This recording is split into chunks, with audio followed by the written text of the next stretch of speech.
Bismillahirrahmanirrahim. Hello and Assalamu alaikum. Welcome to Suno Tonight with Saadia Afzaal. We are back with yet another episode of our series Islam and the Modern World. The United States is primarily responsible for the ongoing worst situation of Middle East. Iran and Israel are on the brink of war, and it will soon become a regional war involving almost all the major stakeholders in the region. In the recent months, with the ongoing genocide and ethnic cleansing process of Palestinians, Israel's brutal face, its society's ruthless behavior towards Palestinians and other Muslim nations is open to the world. First of all, if we look at the inside situation of Israel, we realize that there are a lot of Israelis who tend to be in the center do not want to remain in Gaza. They want Israel to come out, but there are many right-wingers, including Netanyahu and his war cabinet, who want to kill Palestinians in Gaza, ethnically cleanse it, and build their temples and synagogues because they believe Gaza is a part of their holy land. Israel is an apartheid state, and to run an apartheid state, they have to turn the Palestinians into subhumans or treat them as animals. When you run an apartheid state, you end up brutalizing in the most horrible ways.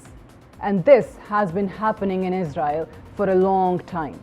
And the world witnessed the recent example of this brutality by Israeli forces raping the prisoners. What happened on October the 7th is that those terrible practices that the Israelis employ against Palestinians were ramped up.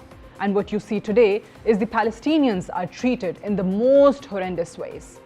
And most people either living in the West or Muslim states cannot believe that Israelis are doing this because they are simply unaware that Israeli lobby is so powerful that this kind of information never gets published anywhere. Media outside Israel is reluctant to show the real image of Zionist state, but inside position is entirely different. Zionist state is building the minds of their society and filling hatred and reflecting that whatever their forces are doing is as per their book. Israeli media outlet Channel 12 recently ran a survey asking Israelis whether they thought it was okay for an Israeli to rape a prisoner. 47% of Israelis, according to Channel 12, thought it to be okay, and 42% negated.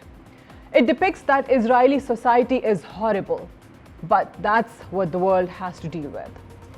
Israeli human rights group called Welcome to Hell, which lays out in deep detail what has been happening in Israeli prisons to Palestinians, and that report makes it clear that whatever happened after 7th of October is the accelerated version of what used to happen before the 7th of October. This is also a fact that before October the 7th, the prisoners were treated in the most brutal way as well.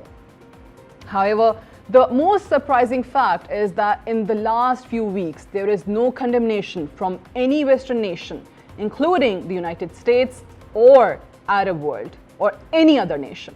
Whereas, if we look at the external factors, the United States is the nation which says yes to all of Israel's vague language and demands. And in short, Israelis can do whatever they want to do in Middle East, and especially in Palestine. They have a free hand. However, in case of Iran, the United States does not want to get involved, but Israel is dragging Washington into this war. And American posturing is only to stop Iran from reacting in an aggressive way. America failed to stop Israeli aggression against Iran, but America's dual behavior remained obvious. In the recent months, for instance, on April 1st, when Israel attacked Iranian consulate in Damascus, and then on 31st July, Israel assassinated Ismail Haniyeh in Tehran. But the US did not condemn Israel and indicated the act as a normal behavior. Israel remained the main source of destabilizing the Middle East, whereas the United States supported Zionist state at different levels. First, by providing dollars, secondly, by providing bombs, and thirdly, by providing legal cover at all international forums. Zionist state is following the policy of decapitation. Its delusion is that by eliminating the leadership, you will succeed. But the fact is, if one leader is killed, another leader will come in his place and war will continue. Israel has no alternative and has no way out of this Middle East mess. That's true for Gaza, Lebanon, and now in Iran. However, with the escalation of tensions in the region, other nations not directly involved, including Qatar, UAE, Jordan, Egypt, or Turkey, will also come into the limelight. And they could become target of the bigger war. Once war escalates, there is a possibility of Russian interference, and Putin will come into support of Tehran. And war will get messier, and this regional war has the potential to become a world war. Now, coming back to our primary question, why we being part of this so-called Ummah failed to expose the true face of Zionism and its brutalities against the Palestinian population. Israel is an apartheid state, but why have we failed to bring this into the spotlight?